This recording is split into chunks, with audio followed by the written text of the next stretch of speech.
दोस्तों नमस्कार। एनसीईआरटी गणित कक्षा 10वीं में आप सभी का स्वागत है। आज हम लोग प्रश्नावली 1.1 के प्रश्न संख्या 1 को सॉल्व करेंगे।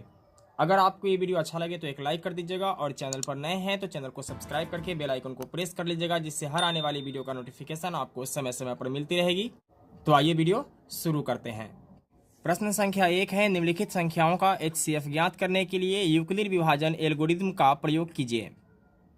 तो इस सवाल को सॉल्व करने से पहले हम ये जान लेते हैं कि यूक्लिड विभाजन एल्गोरिथम आखिर होता क्या है। तो यहाँ आप देख सकते हैं कि यूक्लिड का विभाजन प्रमेय क्या कहता है कि दो धनात्मक पूर्णांक a और b दिए रहने पर अद्वितीय पूर्ण संख्याएं q और r प्राप्त होती है कि a बराबर बी क्यू प्लस r। यहाँ शून्य से बड़ा और बराबर है r और r से बड़ा है b। तो इसके साथ हम ये भी समझ लेते हैं कि a, b, q और r का मतलब क्या है। तो यहाँ a को भाज्य कहते हैं, ठीक है, b को भाजक, q को भागफल तथा r को शेषफल कहते हैं, ठीक है। यानी फाइनल होता है भाज्य बराबर भाजक गुने भागफल प्लस शेषफल।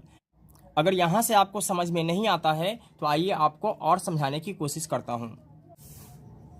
देखिए, जिस संख्या में हम भाग देते हैं उसे भाज्य कहते हैं, ठीक है। यहाँ इसे a कहा गया है और जिससे हम भाग देते हैं उसको भाजक कहते हैं, यहाँ इसे b कहा गया है। भागफल जो होता है उसे हम q कहते हैं और शेषफल को r कहते हैं, ठीक है।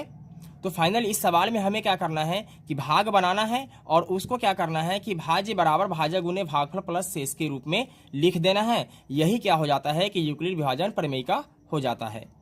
तो आइए सवाल को सॉल्व करते हैं। यहाँ हमें लिखना है चूंकि 225 बड़ा है 135 से, ठीक है।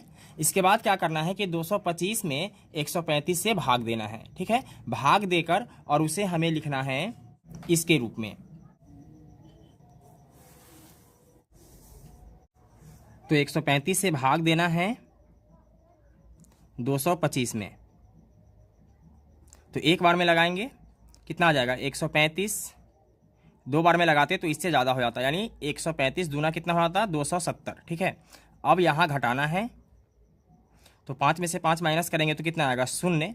2 में से 3 नहीं घटेगा, एक दहाई पैंचा लेंगे, कितना हो जाएगा 12। 12 में से 3 गया तो 9 और ये कैंसिल हो जाएगा, ठीक है। तो हमने आपको बताया था कि इसको हम क्या बोलते हैं, इसको बोलेंगे b। क्या बोलेंगे b।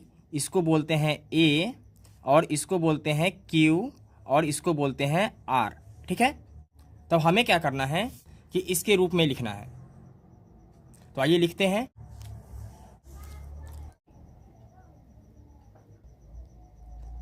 चरण 1, ठीक है। तो चरण 1 में लिखना है कि 225 यानी a का जो मान है वो क्या है 225 है, ठीक है, बराबर b का मान कितना है तो b का मान है 135। तो लिखेंगे 135 गुने q का मान कितना है तो 1 है तो लिखेंगे 1 प्लस r का मान कितना है 90 तो लिखेंगे 90, ठीक है। लिखेंगे चूंकि शेषफल बराबर नहीं है शून्य के, ठीक है, क्योंकि शेषफल जो है वह शून्य नहीं आया है, हमें शेषफल शून्य का इंतजार है, ठीक है। जब शेषफल शून्य आ जाएगा तो उसी का क्या हो जाएगा, जो बी वाला होगा वही फाइनल मेरा HCF हो जाएगा, ठीक है। अब आगे बढ़ेंगे।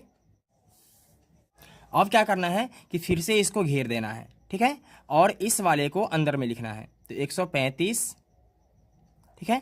तो 90 एकम क्या हो जाएगा 90। तो 5 में से 0 माइनस करेंगे कितना हो जाएगा 5। 13 में से 9 गया तो कितना आएगा 4, ठीक है। अब यहाँ क्या हो जाएगा कि इस वाले को छोड़कर चलेंगे, अब यहाँ से हमें देखना है, ठीक है। तो a वाला मेरा हो जाएगा b, a वाला हो जाएगा a वाला हो जाएगा q और a वाला हो जाएगा r, ठीक है। और फिर हमें चरण 2 के लिए लिखना है।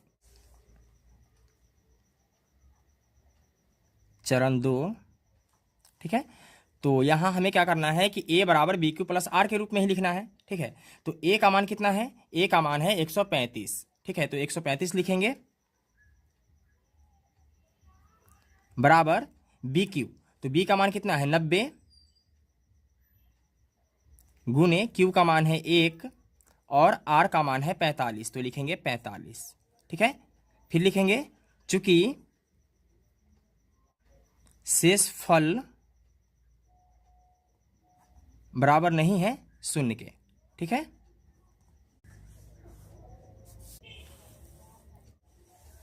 फिर आगे बढ़ेंगे और इसको घेरेंगे। ठीक है, अब इस वाले 90 को यहां लिखेंगे, तो 45 दूनी 90।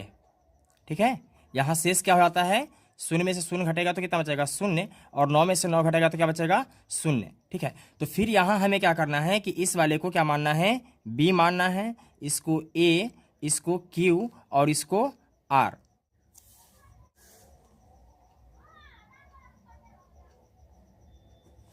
चरण 3,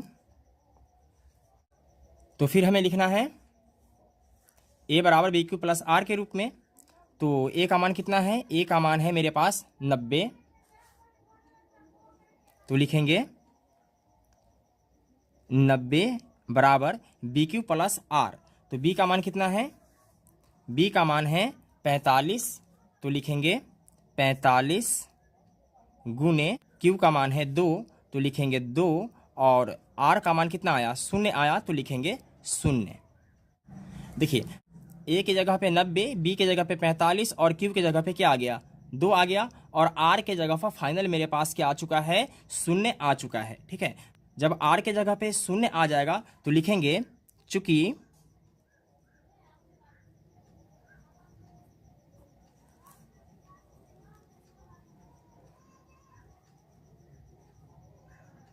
शेषफल 0 प्राप्त हो गया, 0 प्राप्त हो गया, और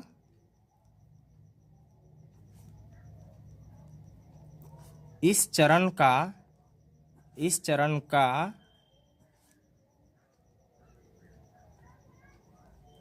भाजक कितना है, 45 है, तो लिखेंगे 45 है, अतः 135 और 225 का महत्तम समावर्तक यानी HCF कितना है, 45 है। ठीक है, यही मेरा फाइनल क्या हो जाएगा, आंसर हो जाएगा। तो दोस्तों, मैं उम्मीद करता हूं कि आपको ये वीडियो पसंद आया होगा।